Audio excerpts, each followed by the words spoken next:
Today, I'm going to share with you how you could become an expert on the Palm Springs area real estate market in 5 minutes or less. My name's Tommy Jordan, your Palm Springs area realtor. Before we get started, if you're interested in learning about the Palm Springs area on a weekly basis, you got to like and subscribe so you can stay up to date. So I don't know if I've ever made a video in 5 minutes or less, but I'm going to attempt this and just try to make it quick for you so you could get all the important information. So the first thing we're going to discuss is utility cost. And the reason being, if you're buying a home in the Palm Springs area, your biggest cost will be electricity, okay? That's going to be your reoccurring cost, and it's no secret that it gets hot out here. So there's the two major utility providers for electricity. It's SoCal Edison and IID. Okay, so how you could know if you're buying a home that has IID or SoCal Edison, let me show you a quick kind of hack. Okay, so the first thing you're going to do is take a look at this map. Okay, we got Palm Springs over here in the west, and then Indio, La Quinta in the east. And we're going to zoom in right by the city of Bermuda Dunes. Okay, and you see the street, Washington Street. So anything really to the right of Washington Street will be IID, Imperial Irrigation District. This was a power company that was created for the farmers on the east side of the valley. So it could be 30 to 40%, sometimes less cost on a monthly basis for electricity by just buying IID. So think Bermuda Dunes, La Quinta, Indio, and all these cities. Now, SoCal Edison, the more expensive company, is going to be over here. Palm Springs, Rancho Mirage, Palm Desert, Indian Wells. So, if you're retiring or living on a fixed income, sometimes things like this can make a difference for you. Now, the second step to becoming an expert on the real estate market here in the Palm Springs area is knowing where are the areas that are more affordable and unaffordable. And let me give you just a quick rule of thumb.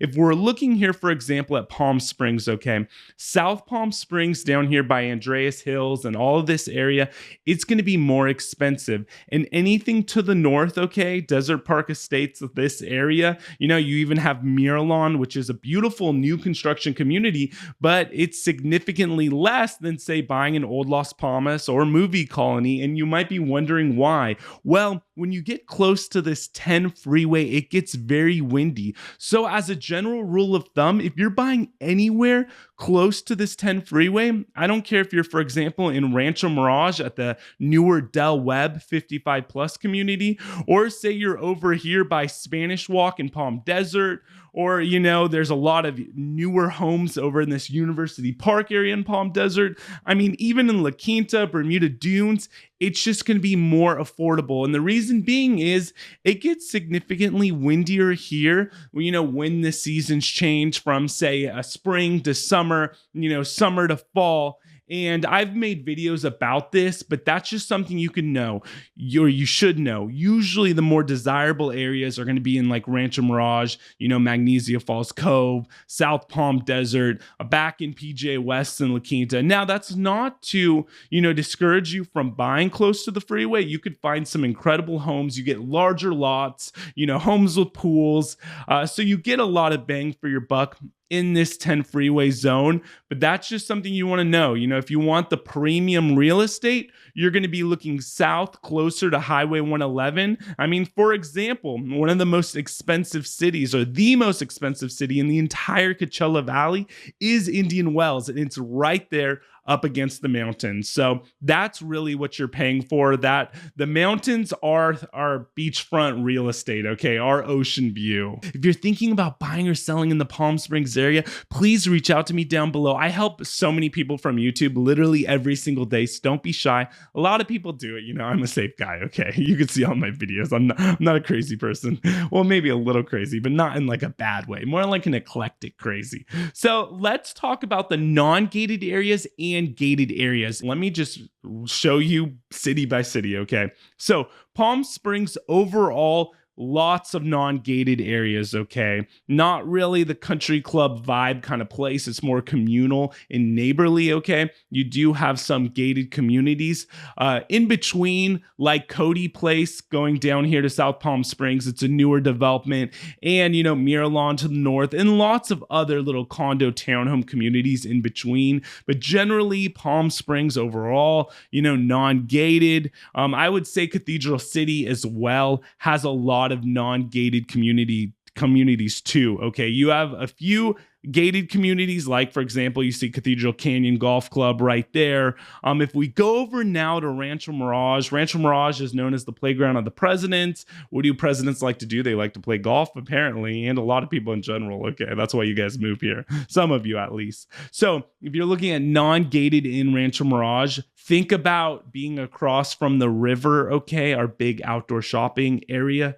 And you have Magnesia Falls Cove. That's a very popular area. And then if you're gated, basically anything on the map that looks green, that's a country club. So the Springs, Desert Island, Tamarisk Country Club, you have Mission Hills up here. And then I would say, if you're just like taking Gerald Ford, there's just a lot of communities that are gated, but they don't have golf courses and clubhouse and stuff, just more like estates. For example, if you're right by Bob Hope and you're scrolling in, you have Clancy Lane, and those are just like, they're gated, but not really. It's just it is a gate, but it's not like the country club kind of vibe that you might think. Let's go over to Palm Desert. Same thing with Palm Desert, all the green gated communities. If you want non-gated, you're basically going to do Palm Desert Country Club, okay? Right over here next to Toscana. There's a few little areas in Palm Desert Country Club that are gated, but overall, it's going to be non-gated right off of Fred Waring. Now,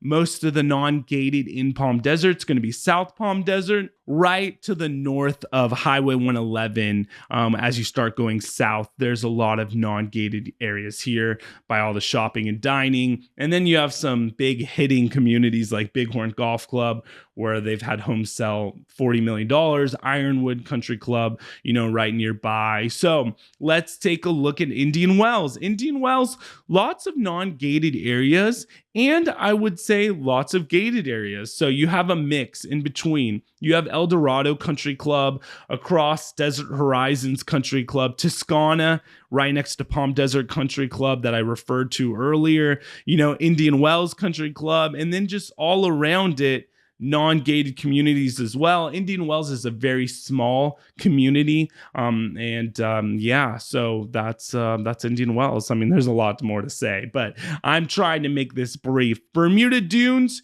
you have Bermuda Dunes Country Club, which is pretty big, pretty decent size. And then anywhere around Bermuda Dunes, you're going to get a lot of non-gated. Let's talk about La Quinta. Okay, La Quinta is a huge city. The biggest area in La Quinta that's non-gated, it's going to be actually by Old Town La Quinta. You're going to have La Quinta Cove, large community, great hiking trails, okay? You're right next to the Tradition, which is a very high-end golf club, beautiful place. Arnold Palmer, his family had a home there.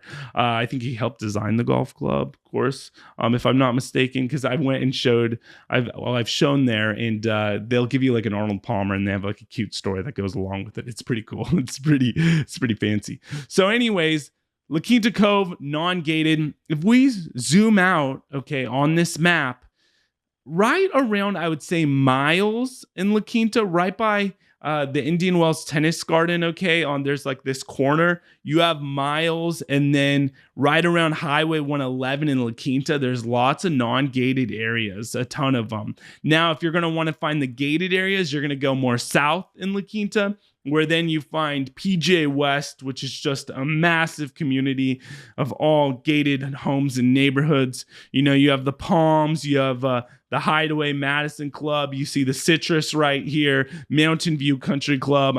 It goes on and on. Rancho La Quinta. I've helped people at all these communities. So, all great gated areas. And now Indio, I would say, is actually very up and coming these days.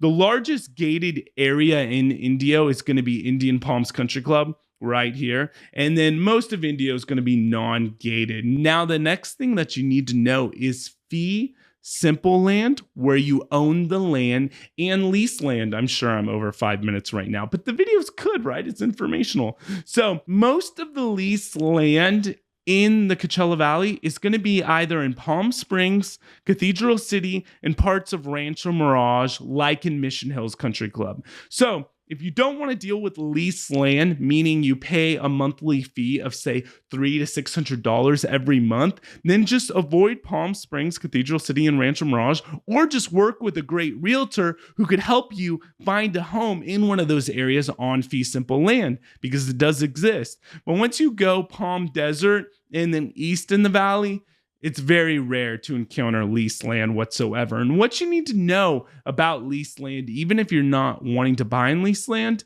but it still makes you an expert in 5 minutes or 10 minutes or less.